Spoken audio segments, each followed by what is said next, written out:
Qizlarjonlar, juda ham ko'pchilik mendan so'raydi, qanaqa iforlarni tavsiya qilasiz deb. Har bir insonni o'ziga yarasha vkusi, o'ziga yarasha didi bo'ladi. Masalan, menga me'daga tegmaydigan, такой холодный, yoqimli, нежный iforlar yoqadi.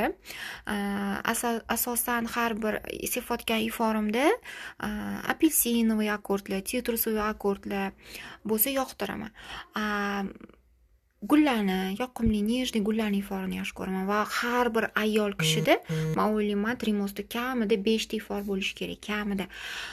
Mana men bu Infinity iforim parfyum bo'lgani uchun va o'ta o'tkirroq bo'lgani uchun men faqat to'ylarga sepaman. Buni banketlarga borganimda, yig'ilishlarda sepaman. Juda ham Olonozing ifori menga yoqadi. Eclat Mademoiselle ifori Parijni eslatuvchi ifor, kundalikka ham yaxshi, ko'chalikka ham yaxshi. Bu iforlarni kundalikka ishlataman.